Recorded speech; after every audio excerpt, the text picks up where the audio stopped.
In your book, How to Spot Card Sharps, published in 1957 under your name, and ghostwritten with Walter. Yeah, that was written. Now that was a lot of it was taken from the actual lectures I did on gambling, and we put it together. Well, I have all the pictures of it on my hands, all the material, and a lot of the material in it. Walter did the actual writing of it.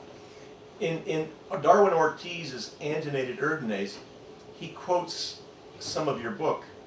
He talks about your book, How to Spot Card Sharps, and he says there's several quotations from the expert of the card table in the book, and these quotes are all attributed to someone named Andrews. That's Gibson's writing on page 38 of your book. And the full name of the alleged author is given. And so it's kind of interesting. Did Walter talk to you about Andrews? I don't think so. Walter and I I was probably one of his two closest friends. But this was but we never, I don't remember talking to him about that. That's a lot of years ago, Yeah, but it is in the book there. Yeah, I know, but it's a lot of years ago. And then on page 59, Sid, Gibson quotes a card cheat by the name of Taylor, who he says was James Andrews' cheating partner. And according to Ortiz says, you'll recall that E.L. Pratt stated in one of his letters that Andrews broke one of the Taylor boys into the business.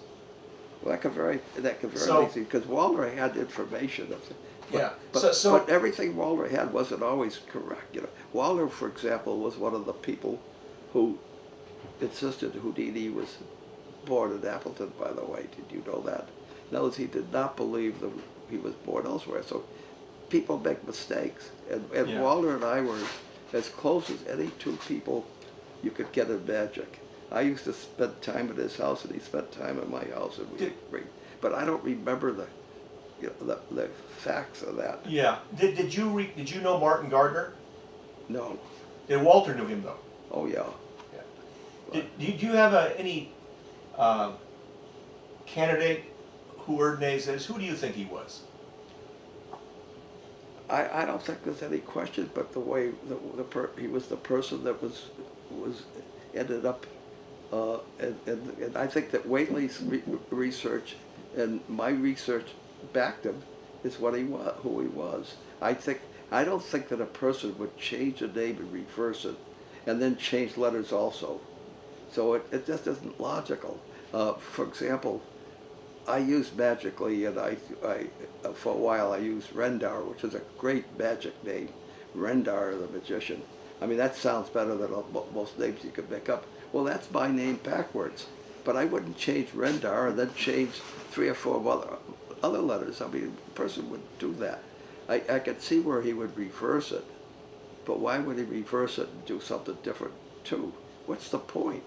All he was trying to do was not identify himself as the book, apparently, so someone could say he wrote the book. That's all. But there's no reason to change, to play around with letters and then add something. I used Hollis Rendar, but I was using both names. But Hollis was my middle name. But who knows what he was thinking? You don't know what he was thinking. Yeah, but I don't think anybody would change the name and reverse it and then change more letters. Here's another interesting coincidence. It's alleged that Milton Franklin Andrews murdered Bessie Booton.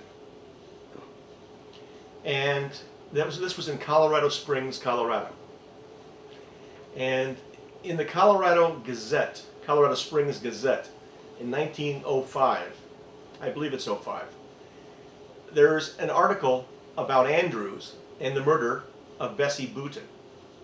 And the article dealt with it. They thought that the police found some poison near the site of the killing, of the murder. In the article, it says the police questioned 2 standbys. Excuse me. In the article, it said the police questioned 2 bystanders. They didn't describe them too much, but they gave their names. One's name was Childers, and the other one's name was, believe it or not, W.S. Maunder. Maunder.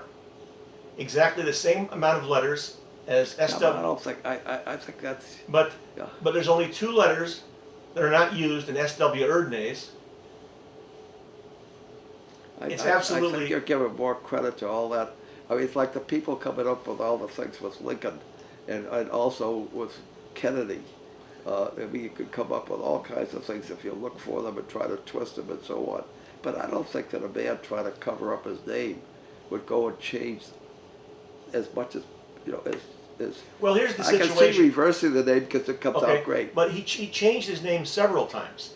He was known as, he had an alias when he was gambling. He was known as Mr. Brush, I believe. And another name, I don't recall it at this moment. But there's another opinion I have. I'm leaning towards Erdnase as being Milton Franklin Andrews for a couple of reasons.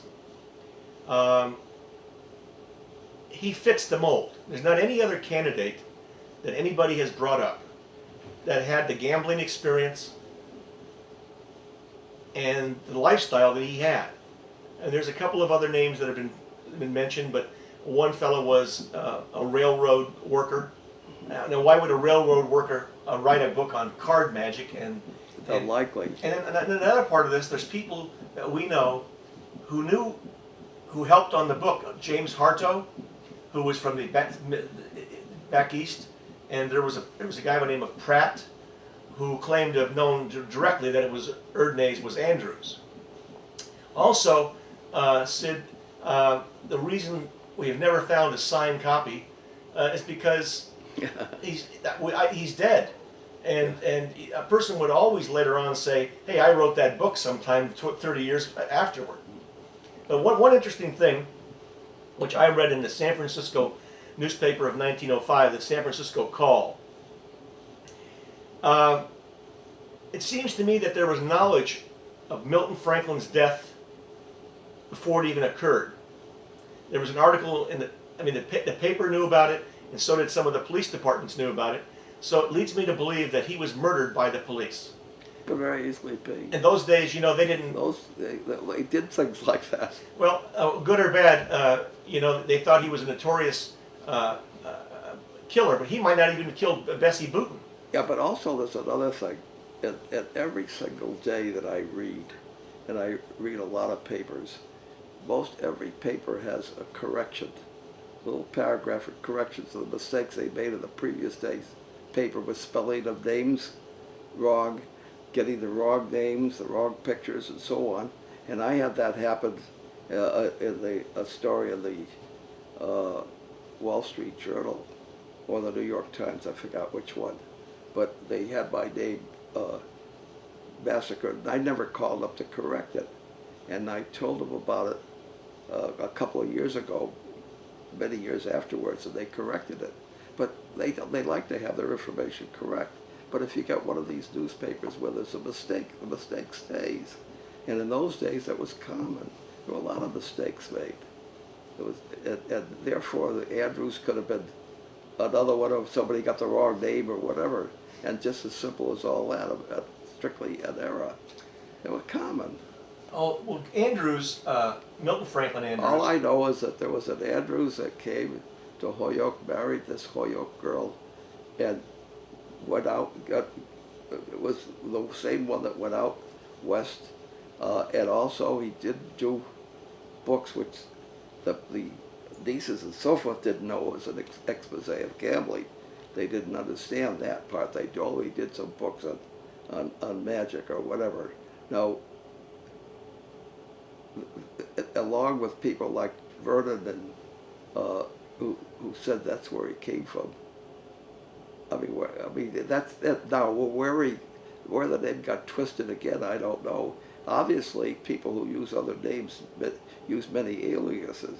You know, I mean, I've got a list. I belong to the National Association of Bunco Investigators, which is I'm one of the few civilian members of it, and they'll list people who are wanted, and they'll give you 10 or 15 aliases, not one, not two, well, but a bunch of them. And this Andrews could have used a load of them.